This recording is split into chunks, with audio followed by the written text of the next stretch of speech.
हरे कृष्णा मेरे प्यारे मित्रों, आपका अपने ही यूट्यूब चैनल इन्फॉर्मेशन एसएसटी में स्वागत है। तो मेरे प्यारे विद्यार्थियों, आज हम बात करेंगे कक्षा 12th राजनीति विज्ञान के 100 महत्वपूर्ण वस्तुनिष्ठ प्रश्नों के बारे में। यह वीडियो का सेकंड पार्ट है। फर्स्ट पार्ट हमने पहले से ही बना दिया है, जिसमें हमने 50 वस्तुनिष्ठ प्रश्नों को कवर कर लिया है। अगर आपने वो वीडियो नहीं देखी तो आप प्लीज पहले फर्स्ट पार्ट को देखें, फिर उसके बाद सेकंड पार्ट को देखना, ठीक है। अगर वीडियो अच्छी लगे तो प्लीज वीडियो को लाइक कर देना एंड हमारे चैनल इन्फॉर्मेशन एसएसटी को अवश्य सब्सक्राइब कर देना, जिससे हमारी हर वीडियो आप तक पहुंच सके। तो चलिए शुरू करते हैं अपनी वीडियो। तो मेरे प्यारे विद्यार्थियों, हमने पहले पार्ट में 1 से 50 तक के वस्तुनिष्ठ प्रश्नों को हल करा दिया था। अब ये वीडियो का सेकंड पार्ट है और इसमें हम 51 से और 100 तक के वस्तुनिष्ठ प्रश्नों को हल करने वाले हैं। तो अगर आपने फर्स्ट पार्ट को नहीं देखा है तो प्लीज पहले आप उसे देख लें, ठीक है। तो विद्यार्थियों, हमारा प्रश्न 51 है, किस मौलिक अधिकार के तहत बेगार का निषेध किया गया है। बच्चों, आपको बताना है कि वह कौन सा अधिकार है जिसके तहत बेगार का निषेध किया गया है। तो बच्चों, प्रश्न हमारे 51 का जो सही आंसर होगा वो होगा बच्चों ऑप्शन सी, शोषण के विरुद्ध अधिकार। बच्चों, जो बेगार का निषेध किया गया है वह मौलिक अधिकार शोषण के विरुद्ध अधिकार में शामिल है, ठीक है बच्चों। बच्चों, हमारा अगला प्रश्न है प्रश्न 52। बच्चों, प्रश्न 52 है, मौलिक अधिकारों के संशोधन में कौन सक्षम है। बच्चों, आपको बताना है कि जो मौलिक अधिकार हैं उनको संशोधन करने में कौन सक्षम है। तो बच्चों, हमारे प्रश्न 52 का जो सही आंसर होगा बच्चों वो होगा ऑप्शन डी, संसद, ठीक है बच्चों। जो मौलिक अधिकार है उनको संशोधन सिर्फ संसद ही कर सकती है, ठीक है। बच्चों, आपका अगला प्रश्न है प्रश्न 53। बच्चों, आपका प्रश्न 53 है, संविधान के किन प्रावधानों को न्याय योग्य नहीं माना गया है। तो बच्चों, आपको बताना है कि संविधान के किन प्रावधानों को न्याय योग्य नहीं माना गया है। तो बच्चों, हमारे प्रश्न 53 का जो सही आंसर होगा बच्चों वो होगा ऑप्शन बी, राज्य के नीति निर्देशित तत्व। बच्चों, जो राज्य के नीति निर्देशित तत्व होते हैं वह न्याय योग्य नहीं माने जाते हैं, ठीक है बच्चों। जो सरकारें हैं वो ही इन्हें लागू कर सकती हैं, चाहे नहीं कर सकती, ठीक है, उनकी मनमर्जी चलती है। तो बच्चों, आपका अगला प्रश्न है प्रश्न 54। बच्चों, प्रश्न 54 है, संविधान के किस संशोधन ने मौलिक कर्तव्य को जोड़ा है। तो बच्चों, आपको बताना है कि संविधान के किस संशोधन ने मौलिक कर्तव्य को जोड़ा है। तो बच्चों, हमारे प्रश्न 54 का जो सही आंसर होगा बच्चों वो होगा ऑप्शन सी, 42वां संविधान संशोधन ने मौलिक कर्तव्य को जोड़ा है, ठीक है बच्चों। बच्चों, आपका अगला प्रश्न है प्रश्न 55।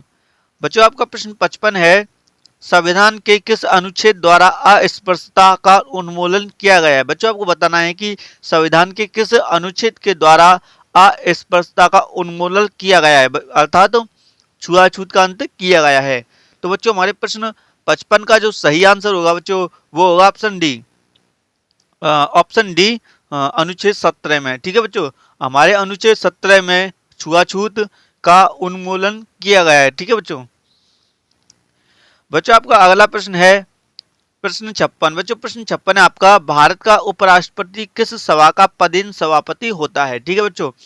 आपका प्रश्न है, भारत का उपराष्ट्रपति किस सभा का पदेन सभापति होता है। तो बच्चों, हमारे प्रश्न 56 का जो सही आंसर होगा ऑप्शन बी होगा बच्चों, राज्यसभा का, ठीक है। बच्चों, जो उपराष्ट्रपति है ना वो राज्यसभा का पदेन सभापति होता है, ठीक है। तो बच्चों, आपका अगला प्रश्न है प्रश्न 57। बच्चों, प्रश्न 57 है, संसद की संयुक्त सभा को कौन बुलाता है, ठीक है बच्चों। जो संसद की संयुक्त सभा होती है उसे कौन बुलाता है बच्चों। तो बच्चों, हमारे प्रश्न 57 का जो सही आंसर होगा बच्चों वो होगा ऑप्शन ए, राष्ट्रपति, ठीक है। संयुक्त संसद की संयुक्त बैठक को बच्चों राष्ट्रपति ही बुला सकता है, ठीक है। बच्चों, हमारा अगला प्रश्न है प्रश्न 58 बच्चों, प्रश्न 58 है, भारतीय संविधान में संशोधन के लिए विधेयक कहाँ लाया जा सकता है, ठीक है। हमारा प्रश्न है बच्चों, भारतीय संविधान में संशोधन के लिए विधेयक कहाँ लाया जा सकता है। तो बच्चों, हमारे प्रश्न 58 का जो सही आंसर होगा बच्चों वो होगा ऑप्शन सी, लोकसभा या राज्यसभा, ठीक है। जो भारतीय संविधान के संशोधन का जो विधेयक है बच्चों वो लोकसभा या राज्यसभा दोनों में ही लाया जा सकता है, ठीक है। बच्चों, आपका अगला प्रश्न है प्रश्न 59। बच्चों प्रश्न 59 है, लोकसभा की प्रथम महिला सभापति कौन थी? ठीक है, आपको बच्चों बताना है कि जो लोकसभा की प्रथम महिला सभापति कौन थी। तो बच्चों हमारे प्रश्न 59 का जो सही आंसर होगा वो होगा बच्चों ऑप्शन बी, मीरा कुमार। ठीक है, मीरा कुमार हमारी लोकसभा की प्रथम महिला सभापति थी। बच्चों आपका अगला प्रश्न है प्रश्न 60। बच्चों प्रश्न 60 है आपका, भारत में किसी विधेयक को धन विधेयक कौन प्रमाणित करता है? प्रश्न है बच्चों आपका, भारत में किसी विधेयक को धन विधेयक कौन प्रमाणित करता है? तो बच्चों हमारे प्रश्न 60 का आंसर क्या होगा? तो बच्चों हमारे प्रश्न का 60 का आंसर होगा ऑप्शन डी बच्चों, लोकसभा अध्यक्ष। ठीक है, तो बच्चों लोकसभा अध्यक्ष किसी भी विधेयक को धन विधेयक प्रमाणित कर सकता है। तो बच्चों हमारा अगला प्रश्न है प्रश्न 61। बच्चों प्रश्न 61 है आपका, लोकसभा में संघ शासित प्रदेशों को कितने स्थान दिए गए हैं? तो बच्चों हमारे प्रश्न 61 का जो सही आंसर होगा बच्चों वो होगा ऑप्शन ए, 20 स्थान। ठीक है बच्चों। बच्चों आपका अगला प्रश्न है प्रश्न 62। बच्चों प्रश्न 62 है आपका, किस प्रधानमंत्री के शासनकाल में दल बदल विरोधी अधिनियम पास किया गया था? ठीक है बच्चों, तो बच्चों हमारे प्रश्न 62 का जो सही आंसर होगा बच्चों वो होगा ऑप्शन ए, राजीव गांधी के टाइम पर बच्चों दल बदल विरोधी कानून पास किया गया था, जो कि बच्चों 1985 को हुआ था। ठीक है बच्चों, 1985 में हुआ था। तो बच्चों हमारा अगला प्रश्न है प्रश्न 63। बच्चों प्रश्न 63 है, राज्यसभा के सदस्यों का कार्यकाल कितना होता है? तो बच्चों आपको बताना है कि राज्यसभा के सदस्यों का जो कार्यकाल है वह कितना होता है। तो बच्चों हमारे प्रश्न 63 का जो सही आंसर होगा बच्चों वो होगा ऑप्शन सी, 6 वर्ष। ठीक है बच्चों, राज्यसभा के सदस्यों का जो कार्यकाल है बच्चों वो 6 वर्ष का होता है। बच्चों हमारा अगला प्रश्न है प्रश्न 64। बच्चों प्रश्न 64 है, राष्ट्रपति संसद के किस सदन का सदस्य होता है? तो बच्चों आपको बताना है कि राष्ट्रपति संसद के किस सदन का सदस्य होता है। तो बच्चों हमारे प्रश्न 64 का जो सही आंसर होगा बच्चों वो होगा ऑप्शन डी, किसी भी सदन का नहीं। तो बच्चों राष्ट्रपति संसद के किसी भी सदन का सदस्य नहीं होता है। तो बच्चों आपका अगला प्रश्न है प्रश्न 65। बच्चों प्रश्न 65 है, वर्तमान में लोकसभा के सदस्यों की संख्या कितनी है? बच्चों आपको बताना है कि वर्तमान में लोकसभा के सदस्यों की संख्या कितनी है। तो बच्चों हमारे प्रश्न 65 का जो सही आंसर होगा बच्चों वो होगा ऑप्शन ए, 543। ठीक है, वर्तमान में बच्चों लोकसभा के सदस्यों की जो संख्या है वो 543 है। ठीक है, 543। तो विद्यार्थियों हमारा अगला प्रश्न है प्रश्न 66, 66। लोकसभा का विघटन कौन कर सकता है? ठीक है, लोकसभा का विघटन कौन कर सकता है? तो बच्चों हमारे प्रश्न 66 का जो सही आंसर होगा बच्चों वो होगा ऑप्शन सी, राष्ट्रपति। ठीक है, तो बच्चों लोकसभा को भंग राष्ट्रपति करता है, वह प्रधानमंत्री की सलाह पर ही ऐसा करता है। बच्चों आपका अगला प्रश्न है प्रश्न 66, 67। 18वीं लोकसभा 2024 में कांग्रेस पार्टी को कितनी सीटें मिली हैं? ठीक है बच्चों, वर्तमान से भी आपके प्रश्न आ सकते हैं। तो बच्चों हमारे प्रश्न 66 का जो सही आंसर होगा बच्चों वो होगा ऑप्शन बी, 99। ठीक है बच्चों, कांग्रेस को बच्चों 2024 में 99 सीटें मिली थी लोकसभा में। बच्चों आपका अगला प्रश्न है प्रश्न 68। बच्चों प्रश्न 68 है, निम्नलिखित में से भारत के किस राज्य में कोई द्वि सदनीय विधायिका नहीं है? बच्चों आपको 4 ऑप्शनों में से बताना है कि किस राज्य में द्विसदनीय विधायिका नहीं है। तो बच्चों हमारे प्रश्न 68 का जो सही आंसर होगा बच्चों वो होगा ऑप्शन डी, झारखंड। ठीक है बच्चों, झारखंड में बच्चों द्विसदनीय विधायिका नहीं है, यहाँ पर एकल सदनीय विधायिका ही है। भारत के बच्चों 6 राज्यों में ही द्विसदनीय विधायिका है, जिनमें से बच्चों तीन राज्य ये हैं। ठीक है, बिहार, उत्तर प्रदेश और कर्नाटक। तो जो आपका अगला प्रश्न है प्रश्न 69, 69। विधानसभा का सदस्य होने के लिए न्यूनतम आयु क्या होती है? बच्चों आपको बताना है कि विधानसभा का सदस्य होने के लिए न्यूनतम आयु कितनी होती है। तो बच्चों न्यूनतम जो आयु है वो ऑप्शन बी 25 वर्ष होनी चाहिए। ठीक है, तो बच्चों आपका अगला प्रश्न है प्रश्न 70। बच्चों प्रश्न 70 है, केंद्रीय मंत्रिपरिषद किसके प्रति सामूहिक रूप से उत्तरदायी होती है? तो बच्चों हमारे प्रश्न 70 का जो सही आंसर होगा बच्चों वो होगा ऑप्शन डी बच्चों, लोकसभा। ठीक है, जो केंद्रीय मंत्रिपरिषद होती है बच्चों वो लोकसभा के प्रति सामूहिक रूप से जिम्मेदार होती है। ठीक है, बच्चों आपका अगला प्रश्न है प्रश्न 71 71। बच्चों 71वां प्रश्न है, किस सदन में अध्यापकों और स्नातकों के लिए सीटें आरक्षित की गई हैं? तो बच्चों हमारे प्रश्न 71 का आंसर आपको बताना है। ठीक है, हम देखेंगे कि 71 प्रश्न का आंसर किस किस विद्यार्थियों को पता है। ठीक है, आप सभी को नीचे कमेंट बॉक्स में प्रश्न 71 का आंसर बताना है। इसके ऑप्शन देख लो आप, राज्यसभा, लोकसभा, विधानसभा या मंत्रिपरिषद। ठीक है, बताना आपको। बच्चों आपका अगला प्रश्न है प्रश्न 72। बच्चों प्रश्न 72 है आपका, किसी राज्य की विधानसभा में अधिक से अधिक कितने स्थान हो सकते हैं? तो बच्चों हमारे प्रश्न 72 का जो सही आंसर होगा बच्चों वो होगा ऑप्शन बी, अधिकतम बच्चों 500 ही स्थान सदस्य हो सकते हैं। बच्चों आपका अगला प्रश्न है प्रश्न 73 73। सर्वोच्च न्यायालय के न्यायाधीशों की अवकाश आयु कितनी होती है? तो बच्चों इसका जो सही आंसर होगा बच्चों वो होगा ऑप्शन सी 65 वर्ष। ठीक है बच्चों, बच्चों आपका अगला प्रश्न है प्रश्न 74 74। भारत में उच्च न्यायालयों के न्यायाधीशों की नियुक्ति कौन करता है?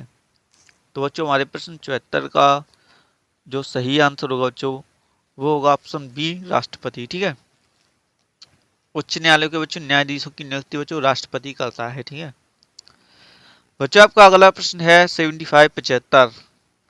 भारत में कुल कितने उच्च न्यायालय हैं?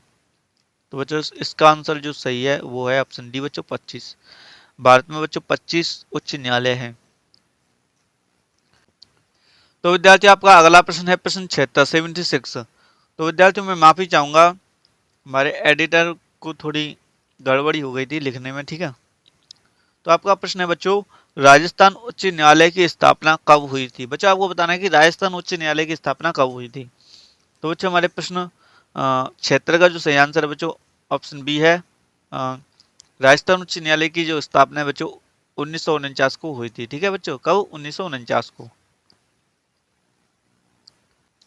तो विद्यार्थी आपका अगला प्रश्न है प्रश्न 77 77। प्लेटो ने किस पुस्तक में न्याय संबंधी अवधारणा को दिया है? तो बच्चों इस प्रश्न का जो सही आंसर होगा बच्चों वो होगा ऑप्शन बी, गणतंत्र। उनकी एक पुस्तक है उसमें बच्चों न्याय संबंधी अवधारणा को दिया है, रिपब्लिक, इंग्लिश में बच्चों रिपब्लिक बोलते हैं। ठीक है, तो विद्यार्थियों आपका अगला प्रश्न है प्रश्न 78 78।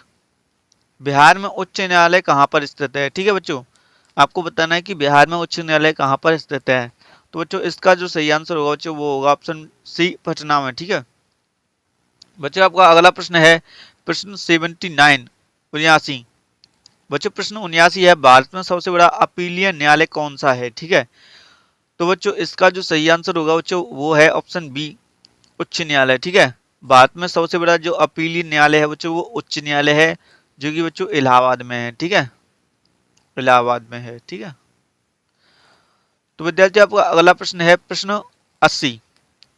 बच्चों प्रश्न 80 आपका, भारत के सर्वोच्च न्यायालय में मुख्य न्यायाधीशों को लेकर कितने न्यायाधीश हैं? आपको बताना है बच्चों सर्वोच्च न्यायालय में मुख्य न्यायाधीशों को लेकर कितने न्यायाधीश हैं। तो बच्चों इस प्रश्न का जो सही आंसर होगा बच्चों वो होगा ऑप्शन बी, 34 34। ठीक है, कितने बच्चों? 34 34 न्यायाधीश हैं। तो विद्यार्थी आपका अगला प्रश्न है प्रश्न 81। बच्चों प्रश्न 81 आपका, उच्च न्यायालय के न्यायाधीशों की संख्या निर्धारित करने का अधिकार किसे प्राप्त है? तो बच्चों प्रश्न 81 का जो सही आंसर होगा बच्चों वो होगा ऑप्शन ए, संसद को। ठीक है, उच्च न्यायालय के न्यायाधीशों की संख्या को निर्धारित करने का जो अधिकार है बच्चों वो संसद को है। तो विद्यार्थी आपका अगला प्रश्न है प्रश्न 82। बच्चों प्रश्न 82 है, भारतीय संविधान के किस अनुच्छेद के अंतर्गत उच्च न्यायालय रिट जारी कर सकती है? तो बच्चों हमारे प्रश्न 82 का जो सही आंसर होगा बच्चों वो होगा ऑप्शन बी। अनुच्छेद 226 के तहत बच्चों उच्च न्यायालय रिट जारी कर सकती है, ठीक है। तो विद्यार्थी आपका अगला प्रश्न है प्रश्न 83। बच्चों प्रश्न 83 है, भारत सरकार तथा राष्ट्रपति का कानूनी सलाहकार कौन होता है? तो बच्चों इसका जो सही आंसर होगा बच्चों वो होगा ऑप्शन सी, महान्यायवादी, ठीक है। बच्चों आपका अगला प्रश्न है प्रश्न 84। बच्चों प्रश्न 84 है, कानून के शासन का विचार किसने दिया? तो बच्चों इसका जो सही आंसर होगा बच्चों वो होगा ऑप्शन बी, एबी डाइसी ने, ठीक है। किसने? एबी डाइसी ने। बच्चों आपका अगला प्रश्न है प्रश्न 85। बच्चों प्रश्न 85 आपका, सर्वोच्च न्यायालय के न्यायाधीशों की संख्या में कौन वृद्धि कर सकता है? तो बच्चों हमारे प्रश्न 85 का जो सही आंसर होगा बच्चों वो होगा ऑप्शन डी, संसद। बच्चों आपका अगला प्रश्न है प्रश्न 86। बच्चों प्रश्न 86 आपका, लोकसभा में एंग्लो इंडियंस के लिए कितने स्थान आरक्षित थे? तो बच्चों इसका जो सही आंसर होगा बच्चों वो होगा ऑप्शन ए, 2 स्थान, ठीक है बच्चों। तो विद्यार्थियों आपका अगला प्रश्न है प्रश्न 87। बच्चों प्रश्न 87 है, भारतीय संविधान के किस भाग में चुनाव आयोग की व्यवस्था है? तो बच्चों हमारे प्रश्न 87 का जो सही आंसर होगा बच्चों वो होगा ऑप्शन ए, 15 में, ठीक है। किसमें? 15। बच्चों आपका अगला प्रश्न है प्रश्न 88। बच्चों प्रश्न 88 आपका, भारत के चुनाव आयोग में कितने सदस्य हैं? तो बच्चों प्रश्न 88 का आंसर है बच्चों ऑप्शन सी, 3 सदस्य हैं, ठीक है बच्चों। बच्चों आपका अगला प्रश्न है प्रश्न 89, 89। भारत के मुख्य चुनाव आयुक्त को हटाने की शक्ति किसके पास है? तो बच्चों हमारे प्रश्न 89 का जो सही आंसर होगा बच्चों वो होगा ऑप्शन डी, संसद, ठीक है बच्चों। संसद के पास है शक्ति इतनी। बच्चों हमारे प्रश्न 90 है, भारत में राजनीतिक दलों का को चुनाव चिन्ह कौन प्रदान करता है? तो बच्चों इसका जो सही आंसर होगा बच्चों वो होगा ऑप्शन बी, निर्वाचन आयोग। बच्चों हमारा अगला प्रश्न है प्रश्न 91, 91। भारत में नगरीय प्रशासन किस वाइसरॉय की देन है? तो बच्चों इसका जो सही आंसर होगा बच्चों वो होगा ऑप्शन बी, लॉर्ड रिपन। तो विद्यार्थी आपका अगला प्रश्न है प्रश्न 92, 92। संविधान के किस अनुच्छेद में ग्राम पंचायतों की स्थापना का ही बात कही गई है? तो बच्चों इसका जो सही आंसर होगा ऑप्शन बी, अनुच्छेद 40 में, ठीक है। बच्चों आपका अगला प्रश्न है प्रश्न 93, 93। पंचायती राज दिवस कब बनाया जाता है? तो बच्चों इसका जो सही आंसर होगा बच्चों वो होगा ऑप्शन सी, 24 अप्रैल को पंचायती राज दिवस बनाया जाता है, ठीक है बच्चों। तो बच्चों आपका अगला प्रश्न होगा प्रश्न 94। बच्चों प्रश्न 94 है आपका, किस संवैधानिक संशोधन से स्थानीय स्वशासन को मजबूत आधार मिला है? तो बच्चों इसका जो सही आंसर होगा बच्चों वो होगा ऑप्शन ए, 73वां और 74वां संविधान संशोधन, ठीक है बच्चों। बच्चों आपका अगला प्रश्न है प्रश्न 95। बच्चों प्रश्न 95 आपका, भारत और पाकिस्तान के बीच ताकसंध समझौता कब हुआ? तो बच्चों इसका जो सही आंसर होगा बच्चों वो होगा ऑप्शन बी, 1966 को, ठीक है। तो विद्यार्थी आपको बताना है कि जो ताशकंद समझौता है वह किस किस के बीच हुआ था, ठीक है, नीचे कमेंट बॉक्स में। बच्चों आपका अगला प्रश्न है प्रश्न 96, 96। सार्क का मुख्यालय कहाँ पर है? तो बच्चों इसका आंसर है बच्चों ऑप्शन सी, काठमांडू में, नेपाल में है जो, ठीक है। बच्चों आपका अगला प्रश्न है प्रश्न 97। गुटनिरपेक्ष आंदोलन की स्थापना कब हुई थी? तो बच्चों इसका जो सही आंसर है बच्चों ऑप्शन बी, 1961 को, ठीक है। तो विद्यार्थी आपका अगला प्रश्न है प्रश्न 98। उल्फा किस देश का आतंकी संगठन है? तो बच्चों इसका जो सही आंसर है बच्चों वो होगा ऑप्शन सी, भारत का, ठीक है। तो बच्चों आपका अगला प्रश्न है प्रश्न 99। बच्चों प्रश्न 99 है, संयुक्त राष्ट्र संघ के कितने अंग है? तो बच्चों हमारे प्रश्न 99 का जो सही आंसर होगा ऑप्शन डी, 6 अंग है, ठीक है। तो विद्यार्थी आपका अंतिम प्रश्न है प्रश्न 100। संयुक्त राष्ट्र संघ की स्थापना कब हुई थी? तो बच्चों प्रश्न 100 का जो सही आंसर होगा बच्चों वो होगा ऑप्शन ए, 1945 को, ठीक है। तो बच्चों इसी प्रकार से जो हमारे 100 महत्वपूर्ण वस्तुनिष्ठ प्रश्न थे वो कंप्लीट हो चुके हैं। अगर वीडियो अच्छी लगे तो प्लीज वीडियो को लाइक कर देना एंड हमारे चैनल इन्फॉर्मेशन एसएससी को अवश्य सब्सक्राइब कर लेना, जिससे हमारी हर वीडियो आप तक पहुंच सके। और इस वीडियो को अपने मित्रों तक ज्यादा से ज्यादा शेयर करना, ठीक है। तो मिलेंगे एक और नई वीडियो में, तब तक के लिए जय हिंद, जय भारत, वंदे मातरम, धन्यवाद।